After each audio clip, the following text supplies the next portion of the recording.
Okay, so Project 66 is well underway.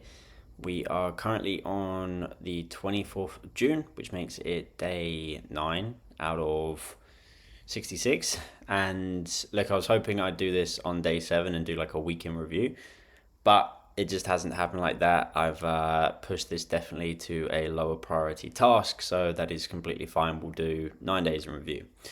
And what's crazy is just how quick you can make progress and how quick you can kind of get yourself out of a bit of a rut is, again, something that I continuously realize, will continue to realize, because I'm going to continue messing up and kind of going backwards.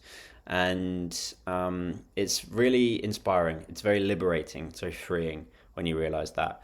And what I'm talking about in particular is how quickly I feel like I'm back to my usual self, someone that is in control of their kingdom per se, um, someone that is in quality shape, someone that doesn't really emotionally eat, someone that like has an identity that is like a wealthy identity, and I don't mean just in terms of wealth in the financial metric. I mean in terms of um, wealth in terms of love and relationships and time as well.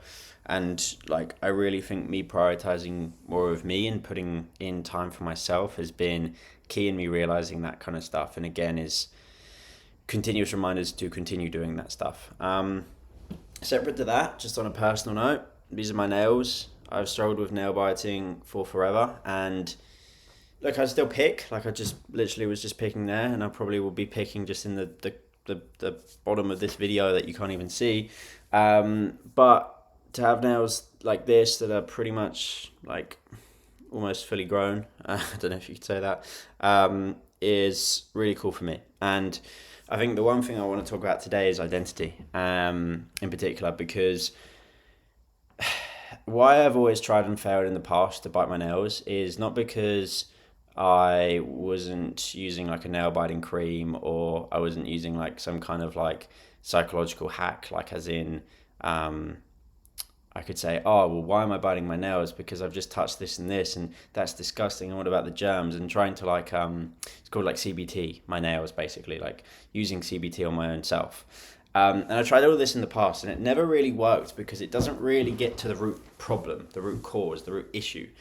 And what has, in my opinion, fixed this and caused a world of change is realizing that there are three ways to make change. One is through being someone that is results orientated, one is being process orientated, and one is being identity orientated.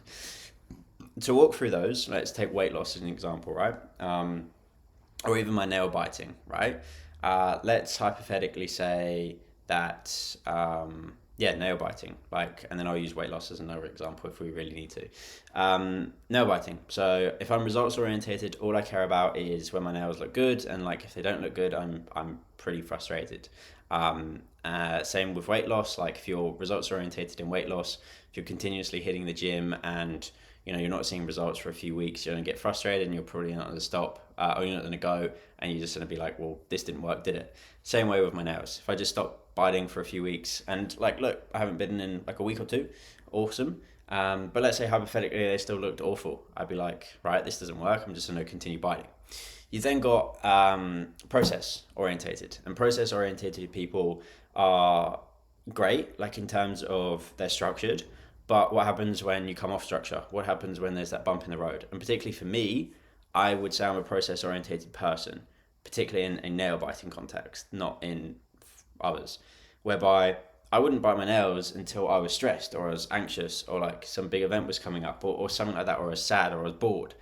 Triggers basically that kind of put me off process. And the same can be applied to something like weight loss, whereby let's say you are someone that always goes to the gym consistently in the summer, and then the winter rolls around and it's cold, it's wet, it's miserable, you don't want to walk there anymore, you don't even want to drive there, and that's you getting out of routine, you getting out of structure essentially.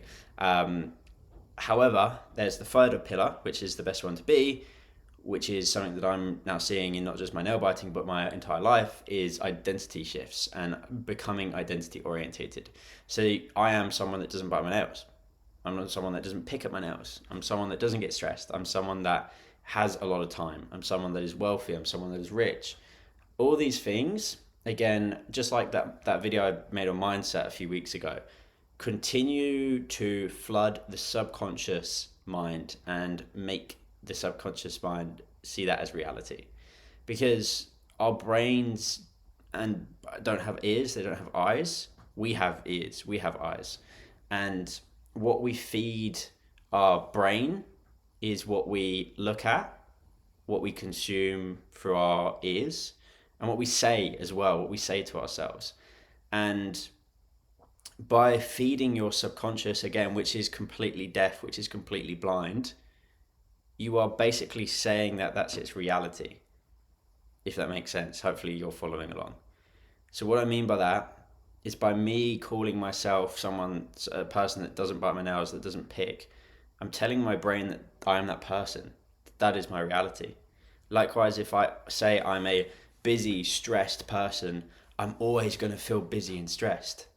Similar to that, if I say to myself, oh God, why do shit things always happen? You ever met those people that go, oh, always happens to him, always happens to that guy, or the people that even say that to themselves, like, oh, why am I always so unlucky, why do all the shit things happen to me?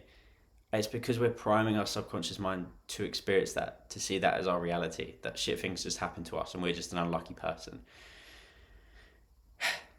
So that is that. As you can see, I'm a bit flustered today. I can't lie. Without kind of flooding my subconscious into believing that I'm a flustered person, I'm a bit flustered today.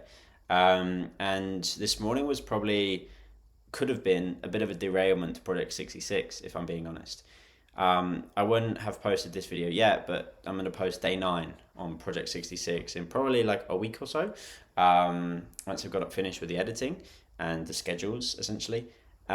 Because I woke up, and last night I went to bed, I was exhausted. I did my check-ins, I worked a long day, got to bed at like midnight, which was a choice. I just wanted to like go on my phone.